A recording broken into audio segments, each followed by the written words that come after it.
दोस्तों, एनडीए में भयंकर बगावत की सूर जो है फिर एक बार गूंज रही है। ये बात मैं नहीं कर रही हूं, तमाम खबरें मैं आपके सामने रखूंगी जिसके जरिए आपको समझ में आ जाएगा कि नरेंद्र मोदी के लिए इस बगावत के बीच सरकार चलाना आसान नहीं है। और अब कम से कम 8 सहयोगी दल जो है वो नरेंद्र मोदी की सरकार के खिलाफ, एनडीए के खिलाफ, एनडीए में रहकर बीजेपी के खिलाफ बगावत जो है छेड़ दी है।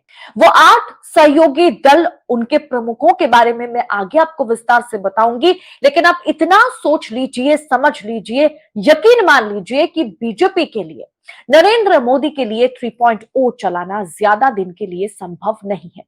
भले ही नरेंद्र मोदी ने इस बजट के जरिए अपने 2 प्रमुख बैसाखियों को, यानी आंध्र प्रदेश से सीएम चंद्रबाबू नायडू और बिहार के सीएम नीतीश कुमार को साधने की खूब कोशिश करी, लेकिन नीतीश कुमार को जो चाहिए था, यानी विशेष राज्य का दर्जा, वो उन्हें नरेंद्र मोदी की ओर से नहीं मिला है।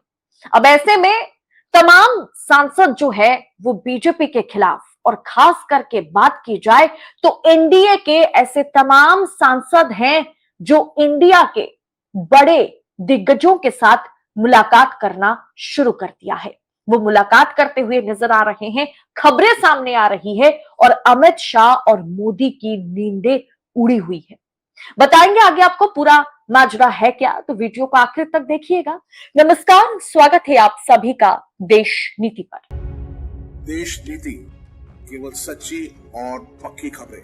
दोस्तों, ये सवाल अब खुलकर के सामने आ गई है कि क्या नरेंद्र मोदी की सरकार जो है, बीजेपी की सरकार जो है, क्या वो अल्पमत में है, यानी ज्यादा दिन के लिए ये सरकार अब टिकेगी नहीं। अगर फ्लोर टेस्ट होता है पार्लियामेंट में, अगर डिप्टी स्पीकर के लिए डिप्टी स्पीकर चुने जाते हैं, तो उसी समय पता चल जाएगा कि नरेंद्र मोदी के खिलाफ जो है वोटों की गिनती तब शुरू हो जाएगी। मोदी जी को पता भी नहीं चलेगा कि उनके कौन से सांसद उनके खिलाफ वोट करते हुए नजर आएंगे। फिलहाल अंदर खाने से ये खबरें आ रही है, अंदर खाने से, कि नरेंद्र मोदी और अमित शाह इस बात से घबरा गए हैं कि बीजेपी के खिलाफ एनडीए के भीतर जो है कम से कम 8 एनडीए के दल जो है वो बीजेपी के खिलाफ बगावत शुरू करती है।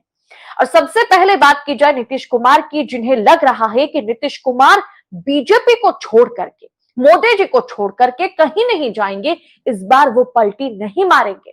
उनके लिए मैं एक बात कह दूं कि बीजेपी ने या नरेंद्र मोदी की सरकार ने जिस तरह से नीतीश कुमार के हाथ में झुंझुना पकड़ाया है ना, कहा तो जा रहा है कि कम से कम एक मोटी रकम जो है बिहार के इंफ्रास्ट्रक्चर के लिए, बिहार की उन्नति के लिए, बिहार का विकास जो है वो आगे बढ़े, इसके लिए नरेंद्र मोदी ने अलॉट तो कर दिया।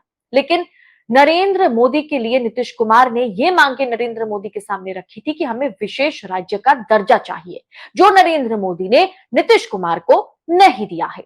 और अब ये भी खबरें निकल के सामने आ रही है कि नीतीश कुमार झारखंड में बीजेपी के खिलाफ चुनाव लड़ते हुए नजर आएंगे। जेडीयू सिर्फ बिहार में नहीं है, जेडीयू के सांसद जो हैं वो झारखंड में भी हैं। और इस साल के अंत में, इस वर्ष के अंत में झारखंड में विधानसभा चुनाव है।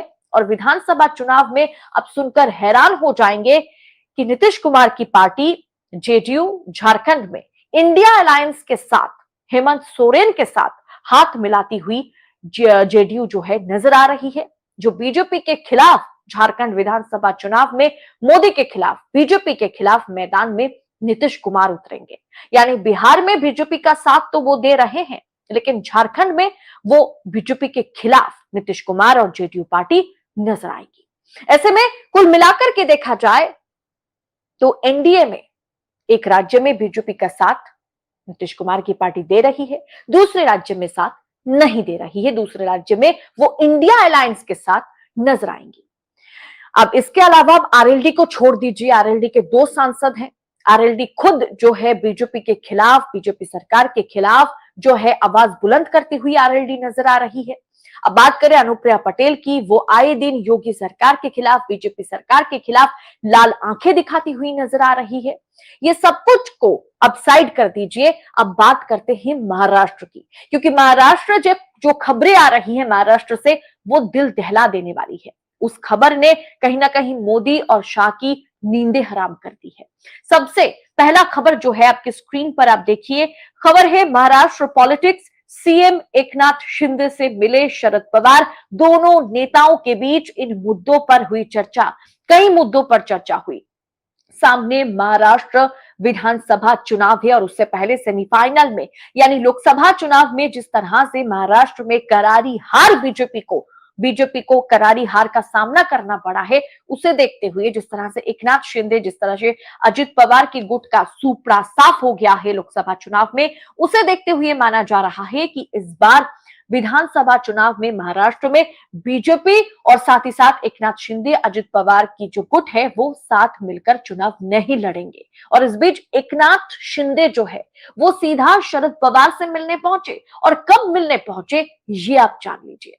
स्क्रीन पर देखिए, हिंदुस्तान की ये रिपोर्ट है। अमित शाह बोले कि शरद पवार है बड़े सरगना, अगले ही दिन मिलने पहुंचे एकनाथ शिंदे। यानी अमित शाह को यह भनक लग गई है कि महाराष्ट्र की पॉलिटिक्स में उथल पुथल मची हुई है। महाराष्ट्र की पॉलिटिक्स में ना तो अजित पवार उनके साथ हैं और ना ही एकनाथ शिंदे इस बार उनके साथ चुनाव लड़ना चाहते हैं। ऐसे में अमित शाह ने एक दांव चला, उन्होंने कहा कि ये जो शरद पवार है वो है सबसे बड़े सरगना, वो जो है कहीं ना कहीं देश के खिलाफ जो है तमाम पार्टियों को एकजुट करने की कोशिश कर रहे हैं। जैसे ही अमित शाह ने ये बयान दिया, वैसे ही अजित पवार की गुट के तमाम विधायक, तमाम दिग्गज नेता जो है वो अमित शाह के इस बयान के खिलाफ या अमित शाह के इस बयान को जो है खंडन करते हुए वो नजर आए।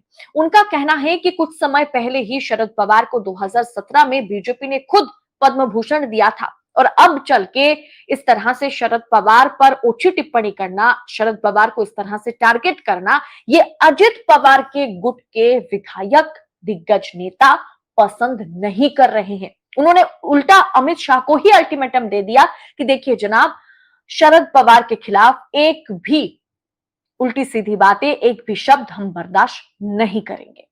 सोचिए, कुछ समय पहले छगन भुजबल जो है वो शरद पवार से मुलाकात करे, वो छगन भुजबल जो है वो शरद पवार से मिलने पहुंचे थे। अब दोस्तों याद रखने की जरूरत है कि महज कुछ समय पहले छगन भुजबल जो है वो खुद शरद पवार से मिलने पहुंचे, दोनों के बीच 1 घंटे तक बातचीत हुई थी, और वो चुनाव को लेकर के बातें हुई थी, पार्टी संगठन को लेकर के बातें हुई थी, ये बात भी सामने आ गई थी। और इस बीच अमित शाह ने जैसे ही शरद पवार को टारगेट किया, वैसे ही अजित पवार की गुट यानी नई शिवसेना के तमाम बड़े नेता, दिग्गज नेता जो है अमित शाह के खिलाफ चले गए।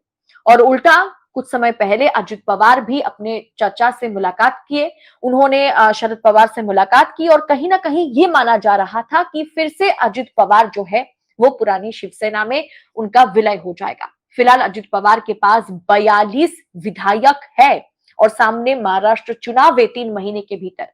यानी कुल मिलाकर के देखा जाए तो एक तरफ एकनाथ शिंदे शरद पवार से मुलाकात करते हुए नजर आ रहे हैं, अजित पवार शरद पवार से मुलाकात कर चुके हैं, अजित पवार गुट के दिग्गज नेता छगन भुजबल शरद पवार से मुलाकात कर चुके हैं। तो दोस्तों कुछ मीडिया हाउस, बड़े मीडिया हाउस, गोदी मीडिया ये दिखाने की कोशिश करता हुआ नजर आ रहा है कि शरद पवार जो है वो एनडीए में शामिल हो सकते हैं। लेकिन अगर वो एनडीए में शामिल हो सकते हैं तो जब अमित शाह ने शरद पवार के खिलाफ बयानबाजी की 2 दिन पहले, तो किस तरह से जो बीजेपी के संपर्क में है, जो बीजेपी के साथी हैं, वो किस तरह से अमित शाह के खिलाफ चले गए, वो आपको मैंने बताया। अब ऐसे में देखा जाए कि नरेंद्र मोदी के लिए बैसाखियों के दम पर सरकार चलाना आसान नहीं है, क्योंकि 7 सांसद एकनाथ शिंदे के पास है, 1 सांसद जो है वो अजित पवार के पास है, 2 सांसद आरएलडी की ओर से बीजेपी के पास है। अनुप्रिया पटेल जो है वो बीजेपी के साथ फिलहाल तो है, लेकिन कब तक रहेंगे कुछ पता नहीं है। और उल्टा अगर देखा जाए नीतीश कुमार की बात करें तो नीतीश कुमार बिहार में तो बीजेपी का साथ दे रहे हैं, लेकिन झारखंड में वो इंडिया अलायंस के साथ इस बार झारखंड का विधानसभा चुनाव लड़ते हुए नजर आएंगे, बीजेपी के खिलाफ चुनाव लड़ते हुए नजर आएंगे।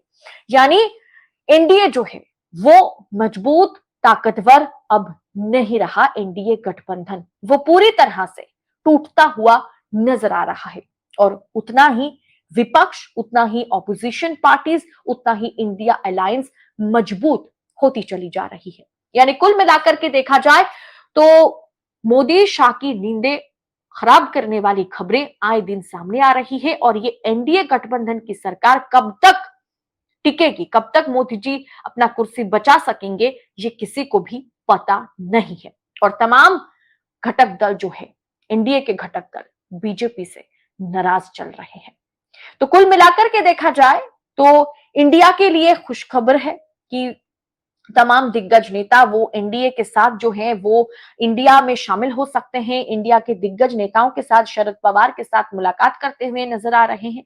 तो वहीं दूसरी तरफ नरेंद्र मोदी और शाह के लिए ये मुसीबत का समय है, मुसीबत की घड़ी है, जहां किसी भी पल जो है बीजेपी को, मोदी को, शाह को बड़ा झटका महाराष्ट्र से लग सकता है। इस पूरे विषय को आप किस तरह से आंकते हैं, कमेंट कर अपनी राय हमारे साथ जरूर शेयर करें। बाकी ऐसी तमाम खबरों को निष्पक्षता के साथ पाने के लिए देश नीति को सब्सक्राइब जरूर कीजिएगा। बहुत बहुत शुक्रिया आपका। जय हिंद, जय भारत।